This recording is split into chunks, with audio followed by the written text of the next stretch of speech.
आखिर कैसे 2014 में तय हुआ था बीजेपी के लिए मोदी नाम की उम्मीदवारी? किसने किया था मोदी की मदद? किसने गोवा में भरी सभा में सबके सामने नरेंद्र मोदी को किया था लॉन्च?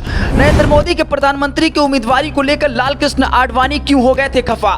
फिर बोल दिया था बीजेपी दिशा भटक रही है। समझ लीजिए कैसे 2014 से लेकर 2024 तक पूरी दुनिया के सामने मोदी बन गए ब्रांड, पर पीछे छूट जा रहे हैं मोदी को आगे बढ़ाने वाले नेता।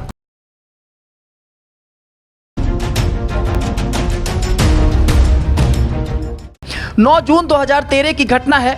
गोवा में बीजेपी राष्ट्रीय कार्यकारिणी की बैठक का आखिरी दिन था। तब से पार्टी अध्यक्ष राजनाथ सिंह सबसे आखिर में भाषण देने आए। 25 मिनट तक राजनाथ ने सामान्य चुनावी बातें की और पार्टी नेताओं के बड़े दिल से तारीफ की। भाषण के आखिर में राजनाथ सिंह ने कहा कि मैंने फैसला किया है कि केंद्रीय स्तर पर भी सेंट्रल कैंपेन कमेटी बनाई जाए और मैं नरेंद्र मोदी को उस सेंट्रल कैंपेन कमेटी का चेयरमैन घोषित करता हूं। इस ऐलान के साथ ही 2014 लोकसभा चुनाव में पूरे कार्यकर्ता धर्ता मोदी बन गए और राजनाथ सिंह ये घोषणा नरेंद्र मोदी के भारत का प्रधानमंत्री बनने की दिशा में एक बड़ा कदम था। हालांकि नरेंद्र मोदी ने इसकी तैयारी काफी पहले शुरू कर दी थी। 22 जनवरी 2013 को महाराष्ट्र में पूर्ति ग्रुप ऑफ कंपनीज पर इनकम टैक्स की रेड पड़ी। इसमें नितिन गडकरी का नाम भी आया और उन्हें बीजेपी अध्यक्ष पद से इस्तीफा देना पड़ा। नए अध्यक्ष बने राजनाथ सिंह। मोदी के लिए गडकरी की जगह राजनाथ का अध्यक्ष बनना फायदेमंद रहा, क्योंकि गडकरी की तुलना में उनके लिए राजनाथ को मैनेज करना बेहद आसान था। बीजेपी की इस बड़ी लॉबी नरेंद्र मोदी को चुनावी चेहरा बनाने के लिए लामबंद हो चुकी थी।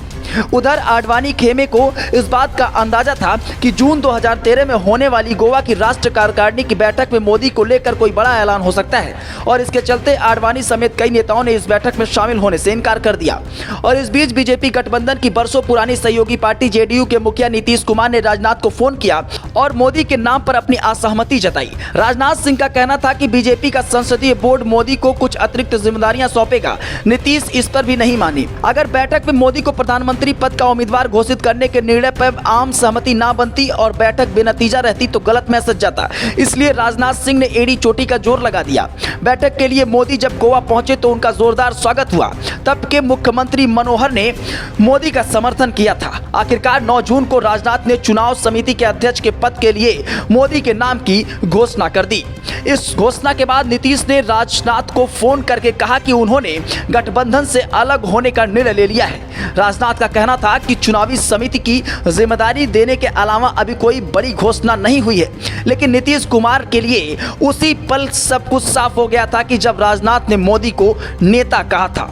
इधर आडवाणी अपने ब्लॉग में सरसैया पर लेटे भीष्म पितामह का जिक्र कर रहे थे। अगले दिन यानी 10 जून को आडवाणी ने पार्टी के सभी पदों से अपने इस्तीफे का ऐलान कर दिया। उन्होंने राजनाथ सिंह को पत्र लिखा। पत्र में उन्होंने लिखा कि पिछले कुछ समय से मैं अपने पार्टी में अपने आप को सहज नहीं पा रहा हूं। मुझे नहीं लगता कि श्याम प्रसाद मुखर्जी, दीनदयाल उपाध्याय और अटल बिहारी वाजपेयी ने जिस पार्टी को बनाया खड़ा किया ये वही पार्टी है। बीजेपी दिशा भटक चुकी है और इस पत्र को मेरा इस्तीफा समझा जाए। Bureau report, jetty news.